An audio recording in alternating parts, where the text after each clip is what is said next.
Bangun peradaban yang kaya di hadapan Allah.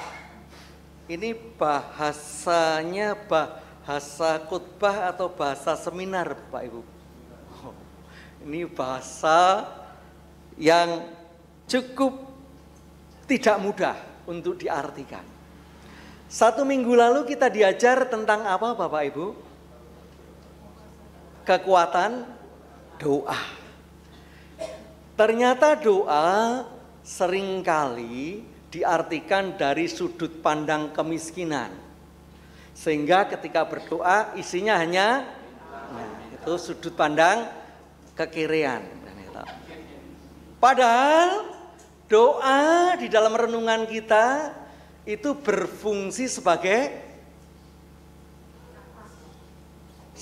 nafas. Istilahnya dalam renungan warta jemaat kita istilahnya sebuah pemeliharaan, providentia Dei. Jadi pemeliharaan Allah itu dalam segala situasional. Tidak perlu mesti berlimpah, kadang-kadang berkekurangan. Kita yakini sebagai pemeliharaan. Tapi sering doa diartikan dari kacamata kemiskinan. Memasuki bulan Agustus ditetapkan oleh sinode, berarti kita mungkin sudah tahu masuk di dalam bulan kebangsaan. Bulan kebangsaan tentu akan berkaitan di tanggal 17 Agustus, hari kemerdekaan. Sama, ketika kita mengartikan kemerdekaan juga hanya dipandang dari segi kemiskinan. Jadi ketika dijajah, itu dipukuli, ditindas, maka setiap karnaval masih dibawa-bawa berdarah-darah, bawa bambu runcing, mengingat kesakitan masa lalu. Padahal penyertaan Tuhan itu ada dalam setiap perjalanan kehidupan. Bapak Ibu tahu di Bogor ada apa yang terkenal? Kebun raya. Apakah yakin kalau nggak diajari oleh Belanda kita masih punya kebun raya? Hari ini orang berbahasa Jawa sampai S3. Kemana? Ke Leiden. Karena di sana dipelihara buku lontar. Jadi ada dampak-dampak yang tidak harus kita selalu menghujat dan kemarahan ketika kita belajar tentang kemerdekaan. Ternyata penjajahan juga dipakai Tuhan untuk memelihara bangsa ini. Supaya hari ini kita adalah membangun budaya kekayaan. Di hadapan Allah kita bisa melihat sisi-sisi kekayaan Tuhan yang diberikan bahkan dalam situasi yang sulit. Itulah membangun peradaban kaya di hadapan Tuhan. Kemerdekaan jangan masih selalu diikuti dengan kebencian, kemarahan, dan kerugian, tapi ada banyak pemeliharaan Tuhan. Itulah budaya kekayaan yang harus kita bangun. Nah, kita belajar apa yang dikatakan Lukas hari ini. Yang pertama,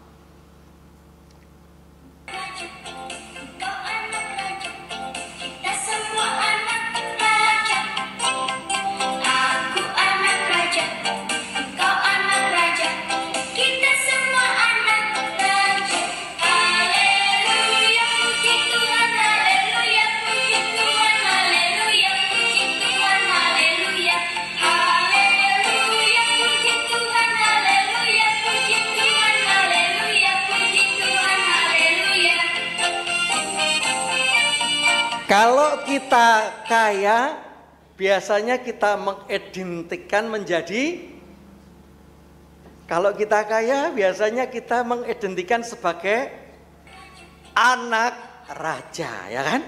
Aku anak raja, kan kaya raja itu. Nah, persoalannya, apakah cukup ketika kita mensyukuri kekayaan? Karena kekayaan itu pun juga bisa menjadi bahaya ketika kita tidak bijaksana mengartikan. Ketika kaya secara materi, tetapi miskin secara rohani, apa yang dilakukan? Maka ada istilah OKB, orang kaya baru. Dulu miskin, gak punya apa-apa, sekarang kaya. Maka beli rumah di mana-mana, rumah semut aja dibeli. Di rumahnya barang-barang ditempeli semua biar tahu bahwa saya kaya. Seringkali orang gak ngerti yang namanya kaya hanya untuk dirinya sendiri. Hari ini sebagai orang kaya, anak raja, tapi ini bukan raja dunia, ini raja surga. Sejauh mana kekayaan kita untuk dipergunakan? Kita akan belajar apa yang dikatakan Lukas. Yang pertama, mari kita akan baca 1, 2, 3. Seorang dari orang banyak itu berkata kepada Yesus, Guru, katakanlah kepada saudaraku supaya ia berbagi warisan dengan aku. Nah, ini warisan budaya namanya Candi Borobudur. Candi Borobudur candi mana ini? Betul Borobudur? Oh, candi lah pokoknya kan gitu. Nah, candi itu pertama digunakan untuk apa? Ibadah. Apakah akhirnya candi-candi ini konsentrasi ke ibadah atau untuk rekreasi? Untuk pemasukan, ya kan Bapak Ibu. Jadi yang utama tersingkirkan karena kekayaan secara materi, bukan secara rohani. Tentu saya nggak akan bahas itu persoalan yang tidak mudah. Tetapi itulah yang terjadi. Ketika orang mendapatkan kekayaan atau warisan, maka pertama kali bagaimana mendapatkan untuk segera dibagi. Bukan bicara kontribusi untuk kehidupan. Kadang-kadang dibagi aja untuk dirinya sendiri. Nah, itu warisan dari orang tua. Lapor kepada Yesus untuk membagi, menolong membaginya kan itu. Kan kalau yang membagi Yesus mesti nurut, apalagi dengan doa kan itu. Tetapi orientasi warisan kekayaan ini seringkali sangat dangkal. Apakah warisan orang tua itu mesti tanah? Apakah warisan orang tua mesti rekening di bank? Jangan lupa apa yang sudah diberikan orang tua, proses hidup, proses pendidikan. Bukan hanya pendidikan yang tinggi, tidak diberi pendidikan formal, diberikan pendidikan kehidupan. Tapi orang tua saya itu tidak mendidik dengan baik. Ingat, pendidikan itu netral. Ketika kita bijaksana bisa karena melihat sesuatu yang baik. Tapi kita juga diberi Roh Kudus untuk menyingkirkan yang tidak baik. Seringkali kita hanya mengartikan sesuatu itu mesti instan. Kita langsung menyalahkan kalau orang tua kita mendidik tidak sesuai. Secara psikologis mungkin ada pengalaman traumatis. Apalagi zaman dulu orang tua itu biasa kalau untuk laki-laki dipukul itu biasa. Karena kita pendidikannya maju, ini melanggar hak asasi manusia. Tetapi kekayaan secara rohani Tuhan katakan apa? Ampuni. Itu kan yang dikatakan Yesus. Hari ini, setiap warisan yang kita terima dari orang tua, dari teman, dari sesama, mari kita lihat dengan mental yang kaya, gitu kan? Temanya mental yang kaya. Karena kita punya kekayaan pengampunan dari Tuhan. Tetapi sering kita suka terpenjara dengan trauma, menyalahkan keluarga, pasangan, orang tua. Tapi kemerdekaan, jangan hanya kemerdekaan secara politis, tapi kemerdekaan secara rohani. Kita dibebaskan dengan mengartikan setiap warisan peninggalan orang tua terlebih Tuhan. Itu menjadi mental kita kaya di hadapan Tuhan. Karena Tuhan sudah banyak memberikan contoh-contoh tentang pengampunan. Itulah peradaban kaya di hadapan Tuhan yang harus selalu kita bangun. Itu yang pertama. Yang kedua,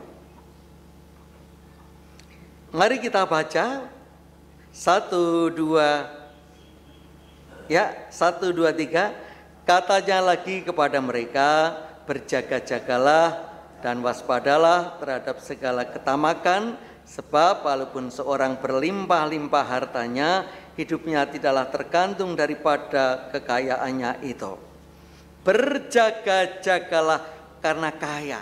Ini orang yang punya banyak gandum tapi versi Indonesia, maka pakai baju batik Bapak Ibu. Nah, itu di tengah-tengah sawahnya yang begitu banyak. Kalau di bacaan kita kan berpikirnya nambah lumbung begitu kan, nambah karyawan. Tapi tidak diberi tambah, karyawannya digaji tidak. Kadang-kadang ketika kita ingin punya kekayaan, yang dipikirkan tuh cuma masuk terus, nggak pernah keluar. Itu yang salah adalah guru matematika. Karena hanya diajar tambah-tambahan terus, nggak pernah berbagi kan itu. Tambah lagi, kalau kaya tambah lagi. Itulah kekayaan manusia yang seringkali kadang-kadang justru membahayakan. Kekayaan itu malah menjauh dari kehidupan yang berkenan dari Tuhan. Mari saudara, kita dengan semangat kemerdekaan, kita merdekakan jiwa kita dari penindasan mental kaya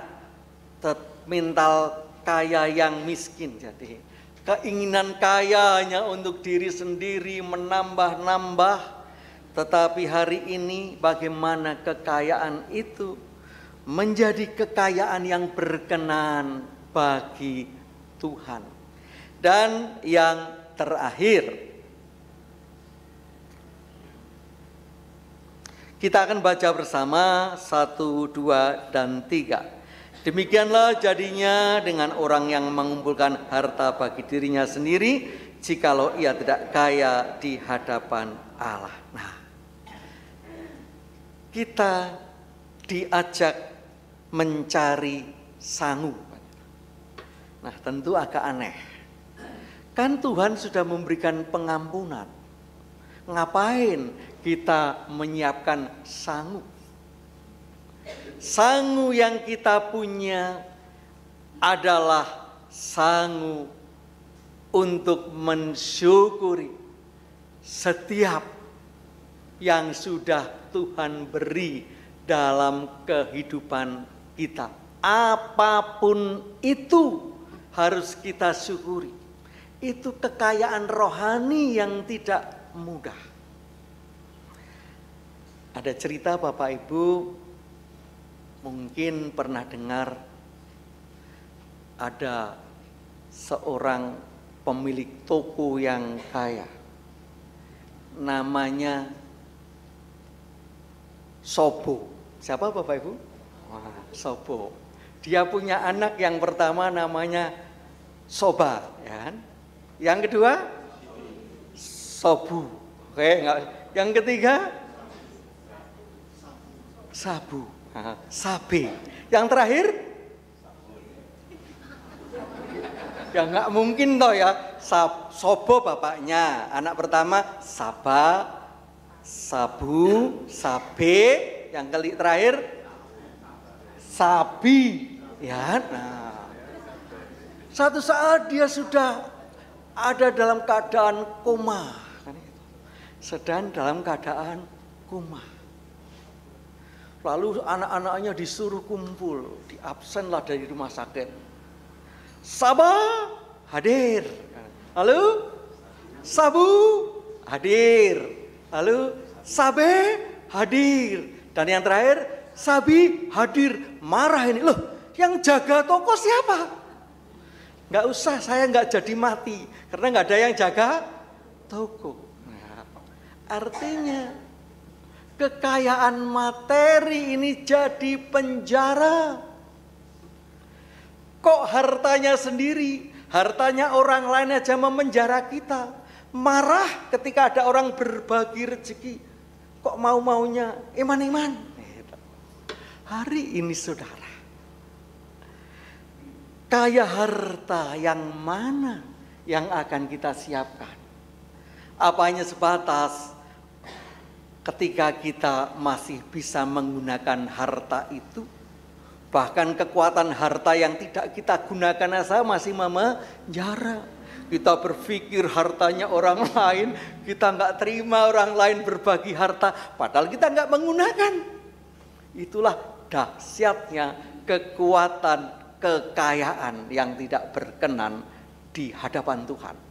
Mari kita bangun peradaban yang kaya di hadapan Tuhan. Sebuah kekayaan yang akan menjadikan kita mendapatkan kekayaan dari Tuhan yang tidak pernah akan hancur. Jangan sampai kita justru dipelihara cukup puas dengan pemeliharaan Tuhan yang materi.